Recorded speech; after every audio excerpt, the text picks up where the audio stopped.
esta mañana. Buenos días a todos, que Dios les bendiga, hermanos, en esta mañana. ¿Cómo está la iglesia de Dios? Calladitos están. Esta mañana es una mañana muy bendecida porque estamos en un tiempo de ayuno y de oración. Lo hacemos cada primer domingo de mes. Y yo no sé si usted, ¿cuántos años tiene de ser cristiano, de caminar en este camino de fe? Hermano Marín, ¿cuántos años tiene usted de estar en el Evangelio? 40 y algo, 42, 45 años. ¿Y alguna vez se ha puesto a memorizar cuántos ayunos ha hecho en los 40 y tantos años que tiene de caminar?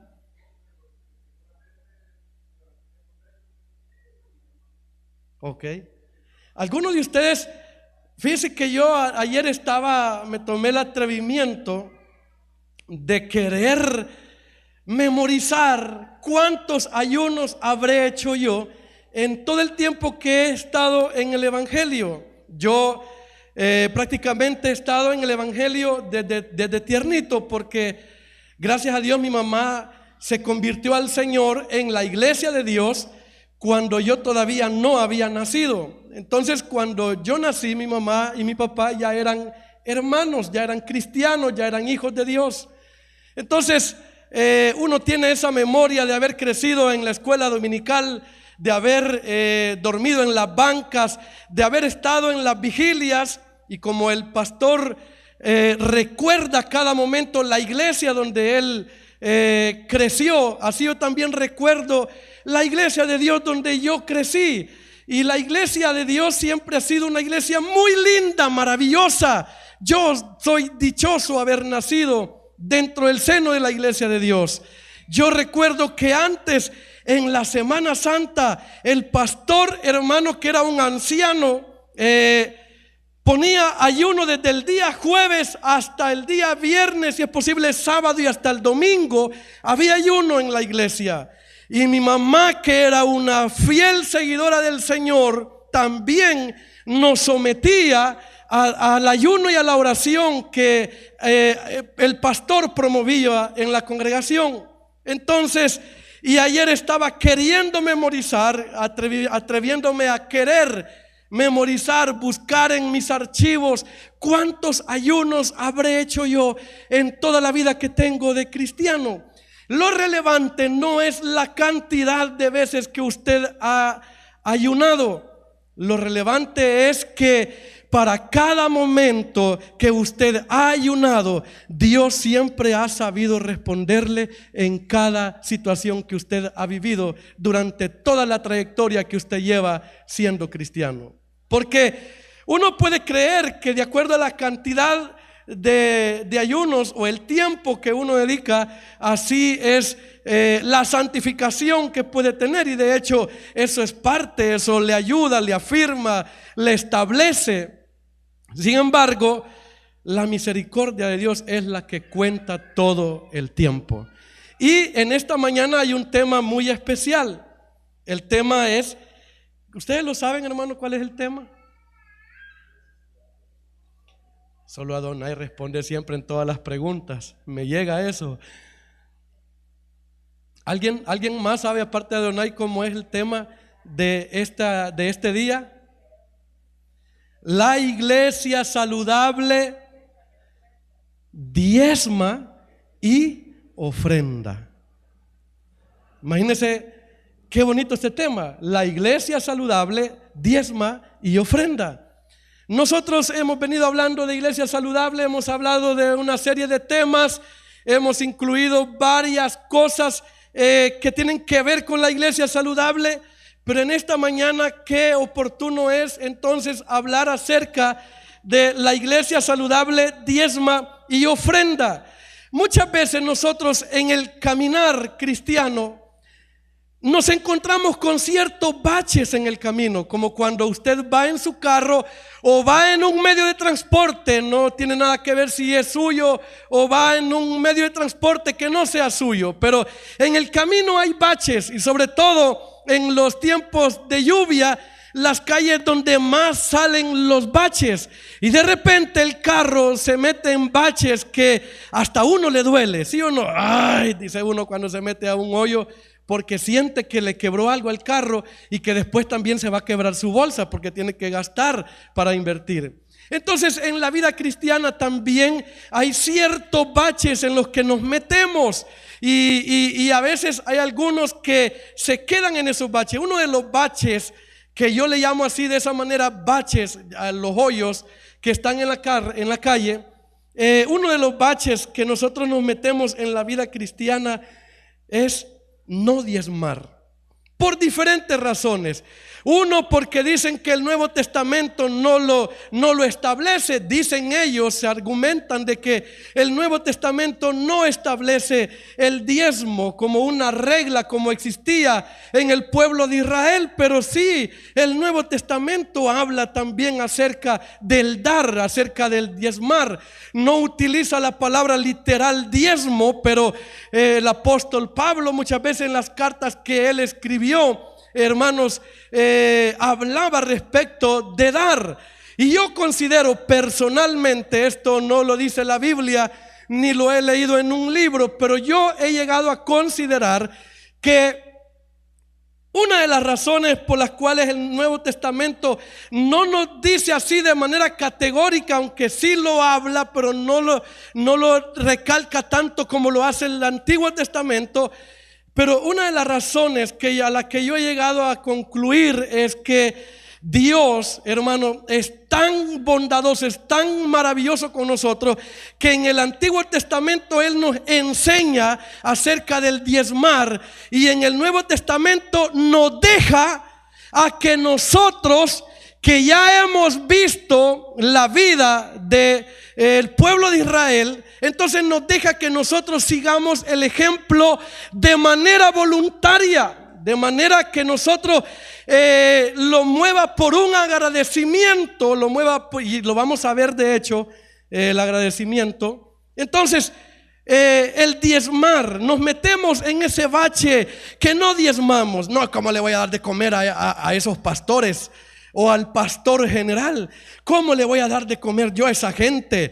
¿No ves que ellos andan aquí? Hay un montón de cosas que alguien puede hablar respecto del diezmo, pero lo que usted no sabe es que está acarreando maldición contra sí mismo cada vez que usted está destilando de su boca palabras que no debe de decir. Y qué bueno es Dios que en esta mañana el pastor general ocupó una cita bíblica y una versión de la Biblia que habla de una manera más clara y nos dice que nosotros debemos hablar ¿cómo? Bien. Dígale al que tiene a su lado, hablemos bien, por favor. Así que en esta mañana quiero invitarlo a que se ponga en pie. Quiero que por favor me proyecten la nueva versión internacional en las citas bíblicas que vamos a leer. Quiero que busque allí, o lo va a leer aquí en su pantalla, ahí lo tiene, Números capítulo 18, versículo 21 al 24. La nueva versión internacional. Y quiero que lo leamos. Si usted tiene otra versión, aquí lo puede leer usted. Yo lo tengo también aquí en esta pantalla. Dice la palabra del Señor: a los levitas les doy como herencia y en pago por su servicio en la tienda de reunión todos los diezmos de Israel. Si los israelitas volvieran a cometer el pecado de acercarse a la tienda de reunión, morirán. Por eso únicamente los levitas servirán en la tienda de reunión y cargarán con la culpa de los israelitas. El siguiente es un estatuto perpetuo para todas las generaciones venideras. Los levitas no recibirán herencia entre los israelitas. porque yo les he dado como herencia, ¿qué dice? Los diezmos que los israelitas ofrecen al Señor como contribución. Por eso he decidido que no tengan herencia entre los israelitas. Puede tomar su asiento. Dios, qué maravilloso es Dios. ¿Sabe, hermano, que en el tiempo de Israel Dios saca a Israel de la esclavitud de Egipto? Pasan por el desierto hasta que llegan a la tierra prometida, la tierra de Canaán. Llegan ahí y entonces el Señor comienza a ordenar al pueblo de Israel, porque usted sabe que Dios es un Dios sumamente ordenado. A Él no le gusta el desorden. Mire, yo le doy gracias a Dios por la iglesia donde nosotros nos congregamos, porque, hermano, aunque nos falta mucho camino por recorrer, pero somos una iglesia ordenada. Somos una iglesia ordenada. Y eso a mí me consta, porque yo conozco, al igual que usted, otras iglesias de Dios, y no es hablar mal de ellas, pero nosotros mantenemos el orden aquí. Por ejemplo, las diaconisas ordenan a cada uno de ustedes en el puesto donde debe de estar, de manera que todo se vea ordenado. Hay unos hermanos que no les gusta que les digan siéntese aquí, pero la mayoría son obedientes. Dios es ordenado. Diga conmigo, Dios es ordenado. Entonces él comenzó a ver que el pueblo de Israel venía de salir del desierto, donde ellos algunas veces incluso decían y hacían lo que ellos querían, y venían con costumbres de Egipto, hermano, que por muchos años ellos habían pasado de una manera, viviendo de una manera desordenada. Entonces, cuando llegan a Canaán, es el tiempo donde Dios comienza a poner orden en todas las áreas. Por ejemplo, ¿se recuerda usted, hermano, que el arca del pacto, a la hora de movilizarla, no podía llegar cualquiera? Había alguien que Dios había asignado para esa labor, porque quien se atrevía a tocar el arca del pacto moría inmediatamente. Lo mismo sucedía, hermanos amados, en el tabernáculo. Nadie, ningún israelita podía acercarse al lugar santo porque moría. Es más, se le era constituido un pecado acercarse. Entonces Dios comienza a ordenar al pueblo, comienza a ordenar a la nación, comienza a ordenarlos, y una de las formas como Dios inicia a ordenar es por medio de las tribus. Cada quien establece su tribu, pero hay una tribu que es la que estábamos leyendo. ¿Cuál tribu estoy hablando? La tribu de Leví. Fíjese que a las demás tribus se le repartieron, vaya, de aquí hasta allá, esta es tu tierra, aquí vas a vivir, aquí va a estar tu familia, aquí va a estar todo. Cada una de las tribus le fue repartida una tierra, una porción de tierra. Pero fíjese que a la tribu de Leví no le fue entregada ninguna porción de tierra. ¿Sabe por qué? Porque la tribu de Leví había sido escogida por Dios para que ellos fueran los que servían en el tabernáculo. Ellos podían llegar al tabernáculo y no les pasaba nada. Otro israelita llegaba y se moría. Así literalmente lo dice la escritura que hemos leído. Entonces, los levitas son los que Dios escoge y dice, ellos son los que van a servir. Ellos son los que van a estar sirviendo al pueblo. Nadie más puede hacerlo. Solo la tribu de Leví. Solo los levitas son los que yo les doy la autoridad para que sirvan en el templo, en el tabernáculo, para que sirvan al pueblo. Pero además de eso, también la Biblia dice que ellos son los que llevan la carga de todo el pueblo de Israel. Sobre ellos caía la responsabilidad, hermano amado, del pecado de todo el pueblo. Ellos tenían que estarse, hermano amado, cargando con todas las cuestiones que el pueblo de Israel hacía mal. Casi lo dice la escritura que leímos, que sobre ellos, sobre los levitas. Entonces, los levitas no recibieron herencia, porque dice la escritura que Dios estableció el diezmo de todos los frutos. Y fíjense que según se cree, el pueblo de Israel tenía hasta 3 tipos de diezmos. Ocupaban un diezmo para una cosa, para las fiestas que tenían ellos, hermanos, ocupaban un diezmo para eso, pero había un diezmo que era dedicado para los levitas. Ellos vivían de lo que toda la nación de Israel traía como diezmo, y eso, hermanos, les servía como sostenimiento a los levitas y al ministerio que ellos ejercían. No utilicemos la palabra mantener. Los levitas se mantenían de eso. Yo prefiero usar la palabra sostener, porque incluso la Biblia utiliza ese término. Hermano, los levitas se sostenían de todos los diezmos que el pueblo llevaba. Pero fíjese qué bonito. Dios, estamos hablando que Dios es un Dios ordenado. Los levitas recibían los diezmos del pueblo, pero también los levitas tenían que dar su diezmo de todo lo que el pueblo de Israel presentaba.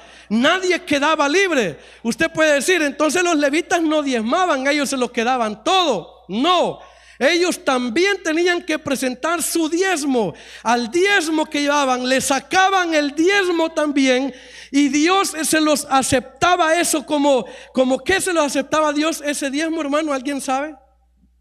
Adonai, hoy no respondiste. Hoy te toca a vos, Rosaura. Pero sacaban el diezmo de diezmo y lo presentaban a Dios. Qué bonito, ¿verdad? Porque nadie se escapa. Porque nadie puede decir, yo aquí no diezmo, porque digamos el pastor general y todos los pastores, hermanos, tenemos la obligación de también diezmar. Y aunque muchas veces, como dije al principio, caemos en el bache ese de no diezmar, y algunas veces lo hacemos por conceptos equivocados, no nos vamos a ver la Biblia, nos dejamos por lo que otros dicen. A mí me dijo hace poco una persona, me dice, mire, pero y ahí en la iglesia donde usted va, piden el diezmo. No, fíjese que no. A mí nunca me han pedido diezmo. Ah, de verdad. Sí, es que como ahora, momento, usted me está diciendo si piden el diezmo. Y a mí nadie me lo pide. Yo cuando lo doy voluntariamente, y debo de hacerlo voluntariamente, y lo hago porque tengo agradecimiento con mi Dios. Ah, o sea que sí da diezmo. Sí, lo que pasa es que usted me preguntó si lo pedían, ¿verdad? Pero sí lo damos. ¿Y dónde se basa? Mire, como él es de una secta religiosa que se llama Testigos de Jehová, mejor lo dejé, porque la Biblia no es para contender. Entonces ahí lo dejé. Pero la gente, hermano, se deja llevar por esos conceptos, que el diezmo, que no sé qué, que el pastor se hace rico y que no sé cuándo, y un montón de locuras que el enemigo siempre dice. Yo en una ocasión tuve que decirle a un compañero de trabajo, cuando recibí mi pago, él me dijo, ¿ya apartaste el diezmo? Me dijo. Sí, le dije yo, ahorita lo voy a apartar. Y le digo yo, ¿y vos ya vas para el cantinero? ¿Y vos ya vas a comprar los cigarros? ¿Y vos ya vas a comprar, a hacerte más tatuajes? Porque anda un montón de tatuajes. Entonces, y ya me dice, bueno, me dice, cada quien hace con su dinero lo que quiere. No, yo no hago lo que quiero. Yo doy mi diezmo porque me corresponde darlo, porque amo la obra del Señor. Entonces, la iglesia saludable diezma y ofrenda. Y qué bonito. Ellos, los levitas, recibían los diezmos del pueblo, pero ellos también debían de dar su diezmo. Le puede preguntar al que tiene al par, ¿ya diste tu diezmo?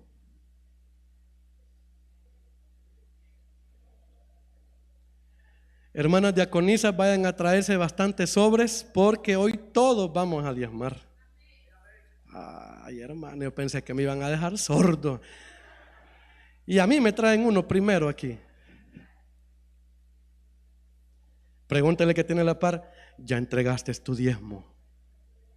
O no, mejor dígale, ¿ya consagraste tu diezmo?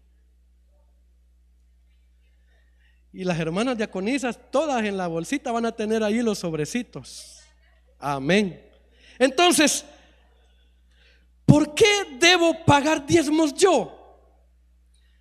Pregúntele al que tiene a la par, ¿por qué debo pagar diezmos yo? Pregúntele. Y usted respóndalo, usted páguelo y punto. Amén. ¿Por qué debo pagar diezmos yo? Y fíjese que me gustaría que alguien me respondiera, pero mejor no lo vamos a hacer de esa manera, sino que lo vamos a ver a través de la Biblia. ¿Por qué debo pagar los diezmos yo? Oiga bien, no estoy diciendo por qué ustedes deben de pagar diezmo. Estoy diciendo por qué debo pagar diezmos yo. ¿Por qué? ¿Cuál es la razón? Pudiera mencionarle un listado de cosas por las que yo tengo que diezmar, pero hay un solo principio nada más. Un solo principio, hermano amado, y que se lo voy a comprobar a la luz de la escritura. Un solo principio que se llama agradecimiento. Diga conmigo agradecimiento, por favor. Un solo principio. Le podría poner otros principios que pueden también, hermano, quitarnos la venda a los que todavía la tienen, y a los que ya no la tienen pueden nuevamente animarlos a seguir en ese camino. Entonces, un solo principio, el agradecimiento. Y hay dos referentes, hermanos amados, que les voy a presentar, que tiene que ver que entregaron sus diezmos por agradecimiento. Quiero que me acompañe a Génesis capítulo 14. Y cuando usted vaya leyendo, va a ir descubriendo el agradecimiento. El principio del agradecimiento, hermano, es todo lo que usted necesita para que se le caiga la venda, que esto, que aquello, que lo otro, y por eso no doy el diezmo. Más que todo es porque falta ese principio, vivirlo, practicarlo, que se llama agradecimiento. ¿Cuántos corazones agradecidos hay aquí con Dios? Amén. Ok, el agradecimiento también tiene que ver con el diezmo.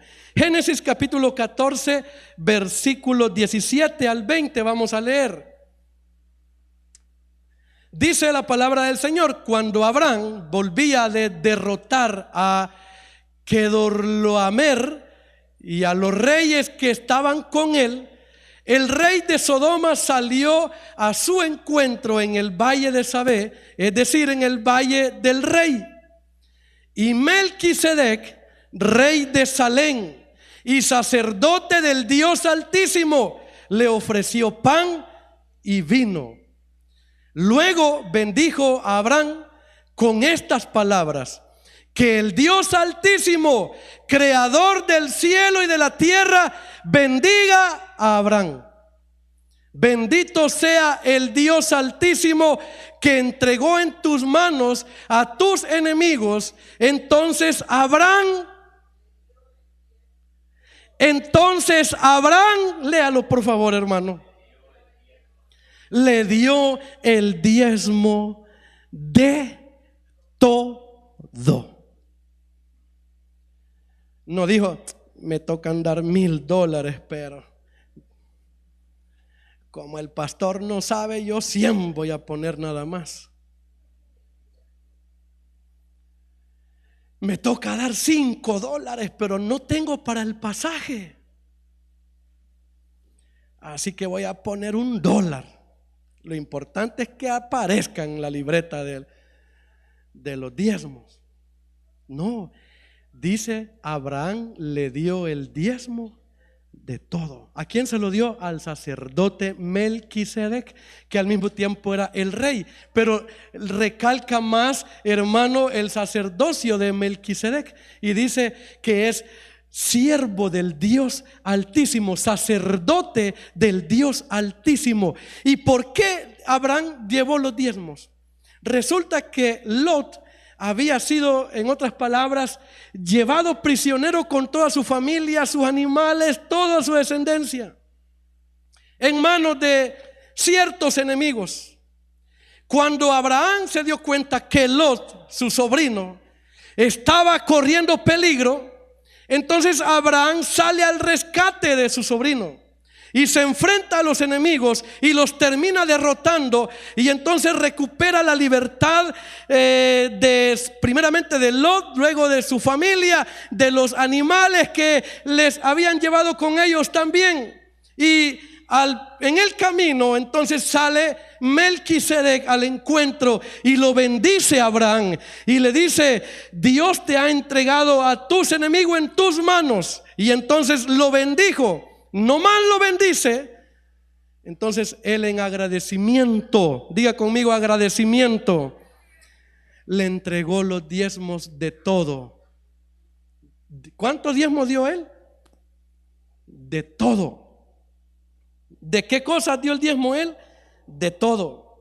Entonces, hermanos amados, si Abraham, muchas veces, ¿cuántos nos han hablado? Aquí habla, todavía ahí es Abraham, pero nosotros mayormente lo conocemos como Abraham. ¿Cómo conocemos a Abraham nosotros? Como el padre de la fe, ¿verdad que sí? Como el padre de la fe. Entonces, yo quiero decirle algo, quiero cuestionarlo a usted y quiero cuestionarme a mí mismo. ¿Cuántas veces hemos oído Abraham, el padre de la fe, el hombre que no desobedeció, el hombre que no escatimó ni a su propio hijo y estaba a punto, hermano, de ofrecerlo en sacrificio? Todo eso hemos oído de Abraham.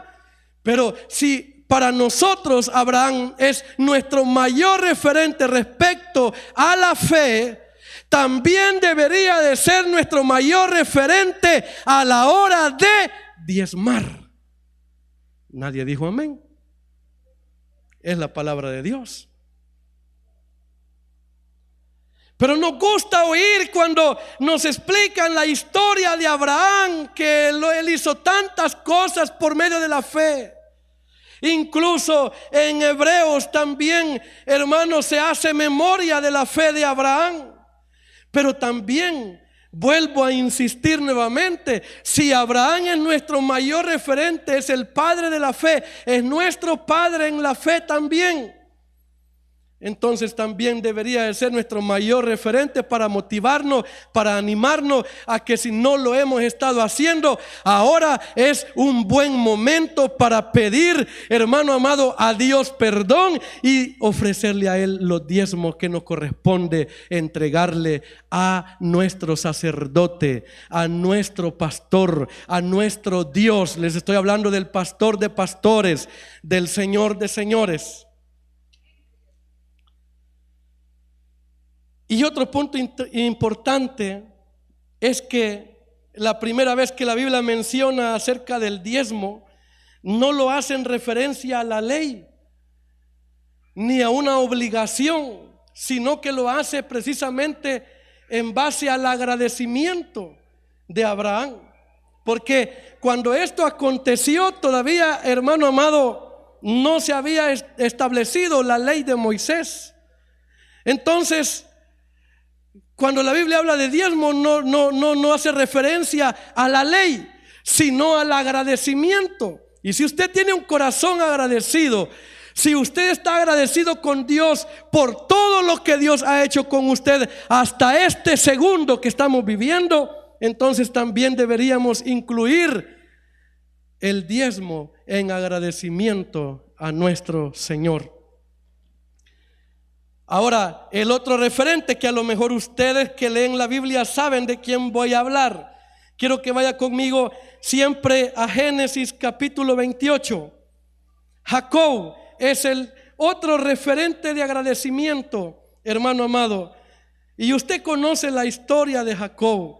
Usted sabe lo que él hizo, pero hoy lo vamos a volver a recordar. Dice la Escritura: luego Jacob hizo esta promesa: si Dios me acompaña y me protege en este viaje que estoy haciendo, y si me da alimento y ropa para vestirme, y si regreso sano y salvo a la casa de mi padre, entonces el Señor será mi Dios. Amén. Y esta piedra que yo erigí como pilar será casa de Dios. Y de todo, nuevamente, y de todo lo que Dios me dé, le daré la 10ª parte. ¿Verdad que tiene que ver con el agradecimiento, el diezmo? Entonces significa que si no lo hemos estado haciendo, el agradecimiento todavía no es íntegro en nosotros. No estoy diciendo que a lo mejor no tiene agradecimiento, porque usted alaba a Dios, usted llora, usted gime delante de Dios, usted tiene agradecimiento hacia Dios, porque le ha guardado a usted, a sus hijos, ha guardado su empleo, ha guardado, hermano, su casa, tiene agradecimiento. Pero nos hace falta, hermano, ser íntegros en el agradecimiento y entonces incluir, formar parte, el dar el diezmo al Señor. Jacob dijo: si Dios me guarda, si Dios me da ropa para vestirme, si no me falta el alimento, en primer lugar, Él será mi Dios. Y luego dice: y de todo lo que Él me dé, le voy a dar el 10% de todo lo que Él me bendiga. ¿Alguno de ustedes está desnudo ahora, hermano, que Dios no le haya dado ropa para vestirse? ¿Dejó desnudos a sus hijos en su casa usted? Amén. Antes que andábamos desnudos, en la época que yo nací andábamos chulones ahí en la calle, hermano. Cuando llovía andábamos ahí para arriba y para abajo. Yo crecí en un pueblo y en los pueblos así era. Chulón andaba uno todo lleno de tierra. Hoy usted me ve con saco, pero le enseñara fotos de cuando, bueno, no tengo, pero hubiera visto cuando estaba pequeño. ¿Alguno de ustedes dejó a sus hijos desnudos porque no tenía que ponerle y por eso no lo trajo a la casa? ¿Alguno de ustedes no ha comido ayer? Porque ahora es lógico que no tuvo que haber comido. Cállese, que como sabía que ahora era ayuno, me pegué una hartada ayer de las buenas para aguantar. Se come 5 pupusas, pero se acordó que había ayuno. Otras 3, por favor, para aguantar hasta las 12. ¿Alguno de ustedes le ha faltado el alimento en este tiempo atrás? ¿Puede afirmarlo y decir categóricamente no? ¿Alguno de ustedes lo han asaltado en estos días?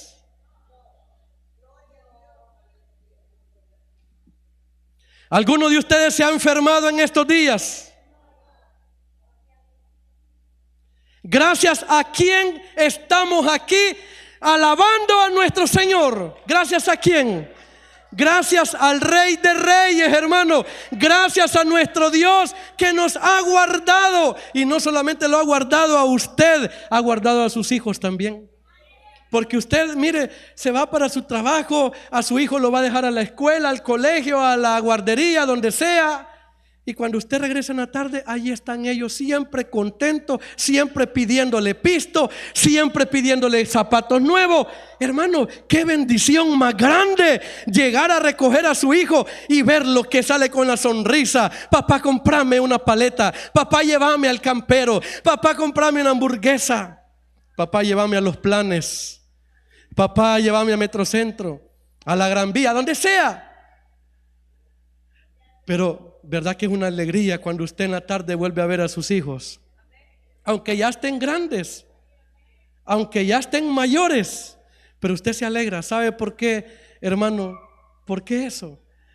Porque Dios ha sido bueno y no nos ha pagado conforme a nuestras iniquidades, sino que sus misericordias son nuevas cada mañana, y por eso hoy estamos disfrutando de su presencia. ¿Cuántos están disfrutando de su presencia? Aleluya. Hay que disfrutar de la presencia de Dios. Entonces Jacob le dice eso y hace ese ¿cómo se llama? Ese compromiso, ese pacto. Si Dios me guarda y si regreso con bien a la casa de mi padre, si no me falta el alimento, si me da ropa para vestirme, entonces Él será mi Dios. ¿Cuántos pueden decir eso? Tú eres mi Dios. Dígaselo a Él. Ve hacia el cielo y dígale: tú eres mi Dios. Y ahora también dígale: por eso ahora te traigo mis diezmos a ti, Señor, en agradecimiento por todo lo que tú has hecho conmigo.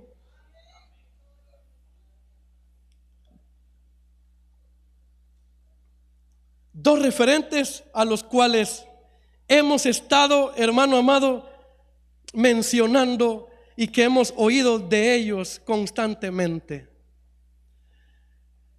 Hay tiempos de crisis, hay tiempos donde la calamidad quiere adueñarse de nosotros.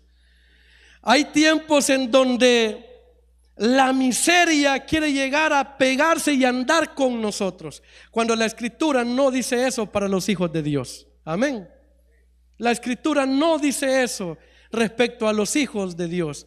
Lo que la Escritura sí dice es que si yo obedezco a Dios, mis graneros serán llenos. Si yo agradezco a Dios, nunca me hará falta nada. El rey David decía: yo fui joven y he envejecido y no he visto a ningún justo desamparado, ni a sus hijos mendigar pan. Y eso se cumple en ustedes también, hermano amado. En este tiempo eso se cumple en nuestra vida también. Porque yo y ni usted también lo sabe muy bien, que Dios nunca nos ha desamparado. Pero si hemos caído en ese bache de que y no podemos salir de ahí, del el no dar el diezmo, hermano, por favor, deje esos conceptos erróneos y debería de pedirle perdón a Dios. Y deberíamos reivindicar nuestro camino y decirle: Señor, te he estado desobedeciendo. La Biblia literalmente, y son palabras del Señor, no son palabras de ningún predicador, son palabras del mismo Dios al que nosotros adoramos. El término que Él utiliza ante la falta de no dar el diezmo, de resistirnos, ¿cuál es el término? Ladrón. Así dice la Escritura en Malaquías capítulo 3. Y todavía tenemos el descaro de decirle: ¿y en qué te hemos robado? Y el Señor vuelve de manera categórica a decir: en vuestros diezmos y en vuestras ofrendas me habéis robado. Y Él mismo nos da el privilegio de probarlo a Él. En ninguna parte de la Biblia el Señor le va a autorizar a que lo pruebe. En ninguna otra área le va a permitir el Señor que lo pruebe. Solamente le dice: probadme ahora en esto. ¿Vea que así dice? Traed los diezmos al alfolí y probadme ahora en esto. Y verán, dice el Señor, si no les abriré las ventanas de los cielos, las puertas de los cielos, hasta que sobreabunde. Oiga, hasta que sobreabunde, hermano amado. Qué maravilloso es Dios. Qué maravilloso es Dios. Póngase de pie en esta mañana.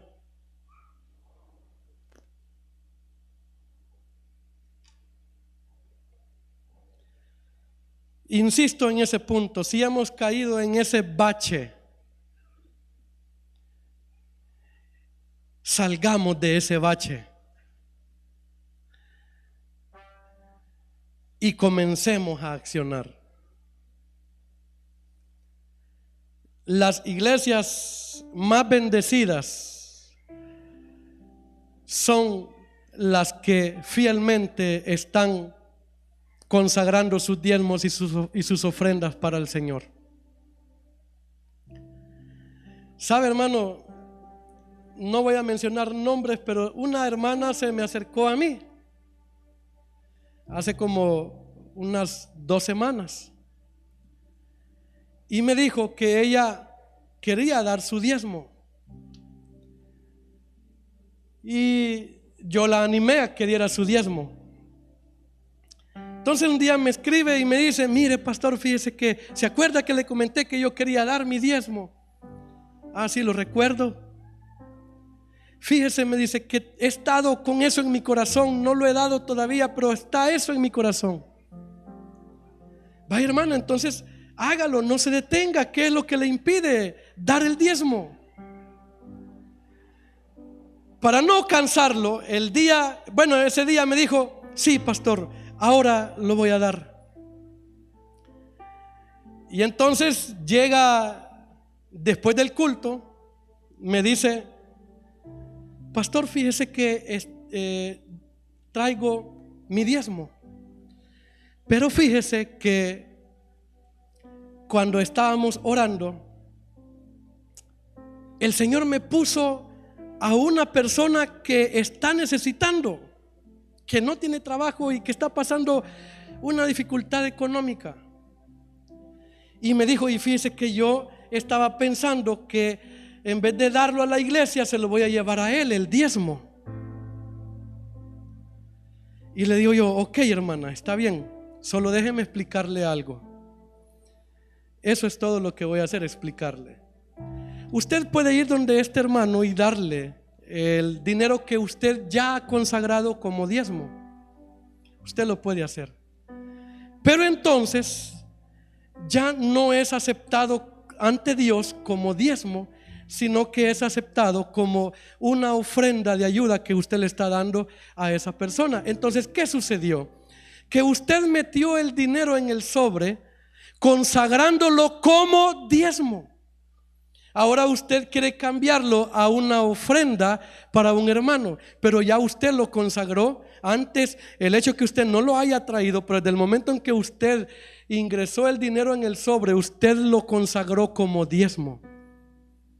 Así que usted efectivamente puede ir donde este hermano, darle el dinero y solo tiene que saber que entonces Dios no lo está aceptando como diezmo, sino como una ayuda que usted está dando a una persona necesitada. Y entonces, ¿cómo hago? Bueno, si usted lo consagró como diezmo, délo como diezmo. Y entonces de otro lado, no sé cómo va a ser, entonces usted saca cierta cantidad y le va a dar a esa persona. ¿Sí le expliqué? Porque usted sintió deseo de ayudarlo.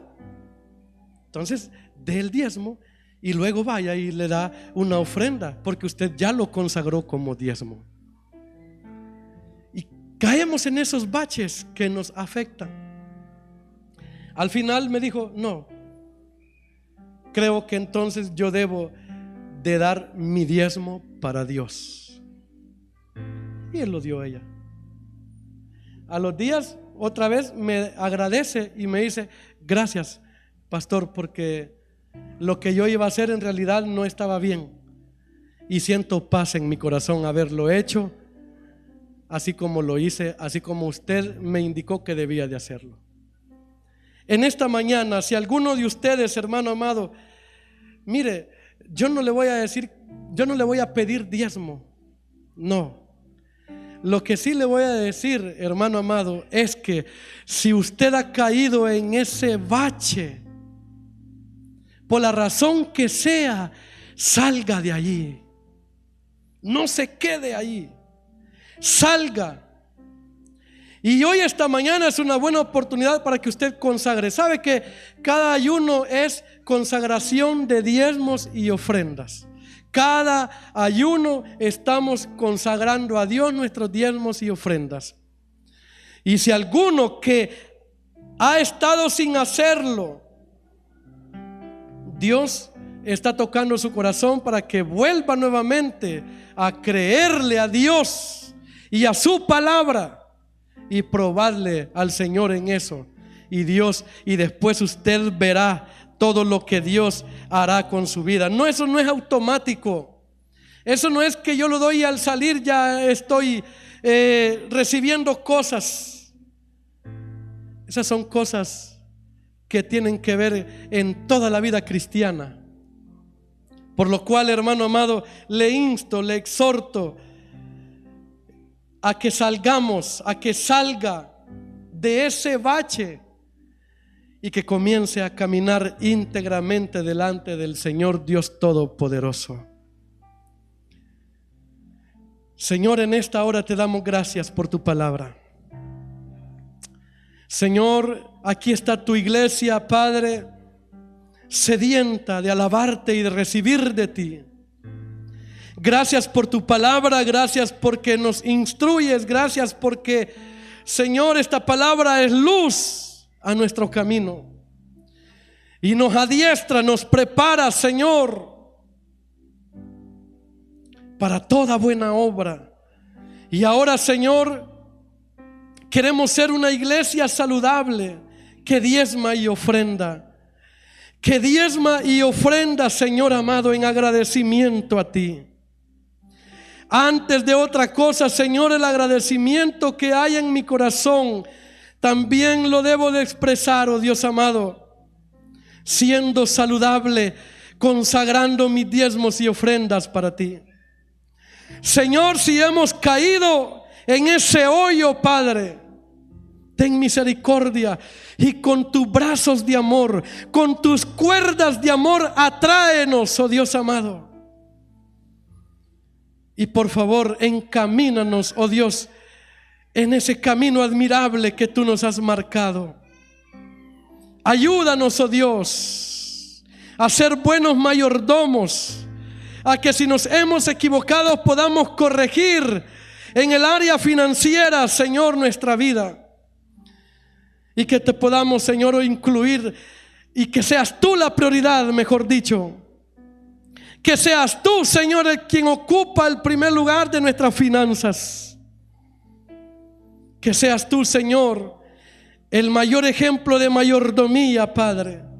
Y por eso necesitamos ser instruidos por ti, oh Dios amado, que eres rico, que eres el dueño del oro y de la plata, y que administras con fidelidad, que administras, oh Dios amado, con sabiduría todas las riquezas, por lo cual queremos aprender de ti, Señor.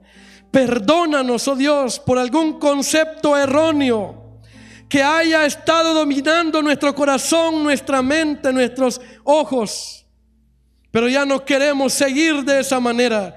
Queremos, Señor, tomarnos de tu mano y caminar contigo siempre en todas las áreas de nuestra vida, Señor. En el nombre poderoso de Jesús. Muchas gracias, Cristo. Amén.